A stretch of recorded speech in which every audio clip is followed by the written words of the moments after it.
Welcome everyone! Today I'll be showing you how to make the tulip stitch. I think this is my most requested video. I use tulip stitch all the time. It's one of my favorites as a Dutch girly as well. First I'm going to show you some examples in which I used it, because in this video I will just be showing you how to make the actual stitch and not use it in a pattern, but you can put it into any pattern that you like. So first up, obviously I have my book cover. I love this one so much. I'm currently reading Twisted Love. It even matches, like, I just love it. I will definitely drop a tutorial on the full book sleeve as well, because I know that many of you want to make it. Next, I used it in this giant tote bag. This one took me many hours. This was definitely a good practice. I've definitely mastered the tulip stitch by now. This is one of my most precious projects with the tulip stitch. And last but not least, this little shoulder bag. I'll actually be making one of these in this video, but I'll just be showing you the tulip stitch row. So without further ado, let's get straight into it. Today I'll be making this bag. It's quite an easy pattern, so I'm just going to show you the actual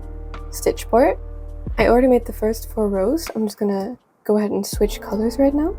Okay, so to switch colors, you just cut off the first color, and you grab the second, you hook it around your hook, and then you pull it through the first. I like to tighten both ends so that it will look like this. Then we'll start off by chaining 3.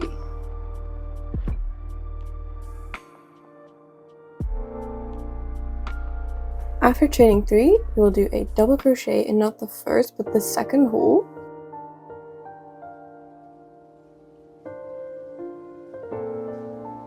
And then we will chain 2. Then we'll do another double crochet in that same stitch.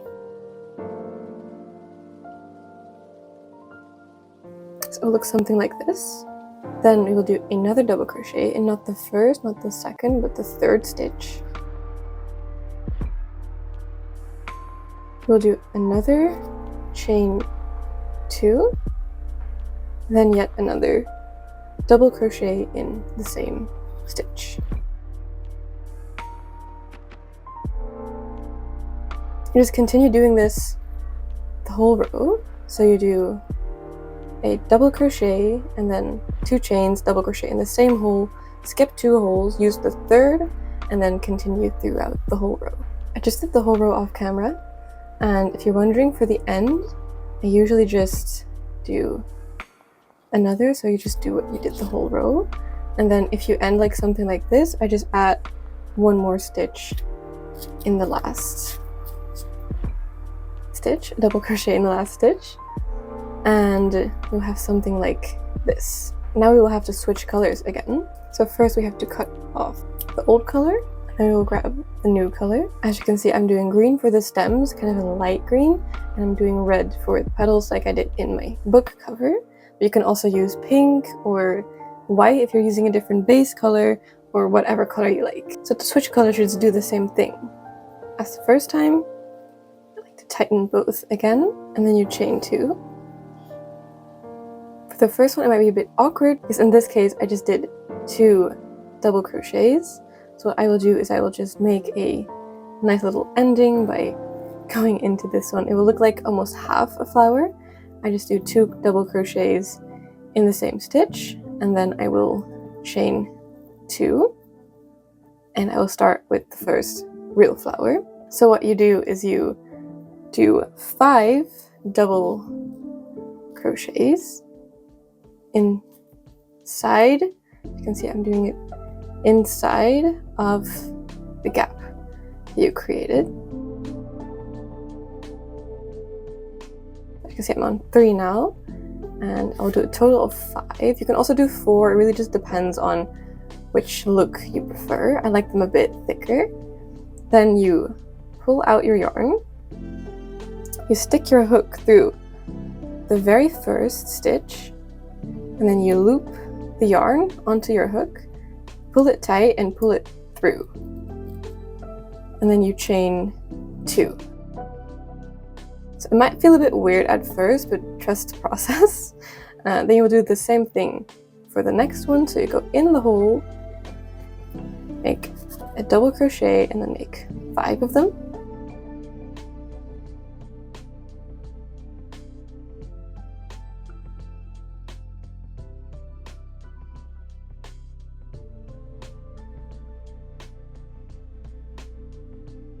And then again, you pull it out, stick it through first stitch, hook it on, pull it tight, and pull it through, and then chain 2. And you'll have to do this for the whole row. They might look a bit misshapen at first. Do not worry, we will correct this later. So again, I just did the rest off camera, and it might look a bit frumpled at first. So what you just do is you just stretch it a little bit and it will look a lot more even. If you've gotten to the last flower, what you want to do is just chain 1 and then do a double crochet in the very last stitch. So you get this as the end. Then you will switch to your base color. So just switch colors again. Just like the first 2 times, you pull it through, tighten it, and voila. And then you chain 2 and flip your project. Then you do a double crochet underneath.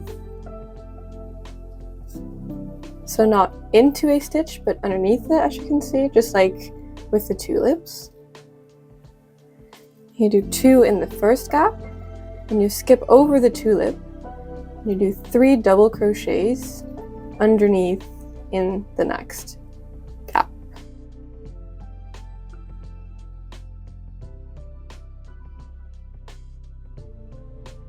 Like this, and you will continue doing that throughout the rest of the row. So 3 double crochets in each gap. And once you get to the end of the row, I just did 2 double crochets in the last gap, and then 1 double crochet in each last stitch, including the beginning chain. That way you keep your project nice and square. So just like that. And then you've got the whole row finished. This is the back, so don't be scared. You can also flip them inside out if they turn out on the wrong side of your project, but I prefer to keep them this way. And as you can see, they already look like tulips, but you can just go in and kind of reshape each individual one to make them a bit rounder. I prefer to do that. As you can see, it is quite a difference. It does not take that long. And what I like about this stitch is you can put it into any pattern. The way I used it in my first little baggie. You can also use them with single crochets. This bag's made of single crochets. It's a bit more sturdy. You can do the top row with single crochets as well. As you can see, I did double here like I did on my book as well, but both work just fine, and you can keep going after you've done this row. You can add another row of tulip stitch or just finish your project as is. Thank you so much for watching. I hope you learned a lot. If you end up using my tutorial and making something with it, please send it to me. I love seeing your work. You can send it to me on my Instagram, or if you don't have Instagram, you can email me. Everything is linked in the description. Another huge thank you to my friends for letting me use their music in my video.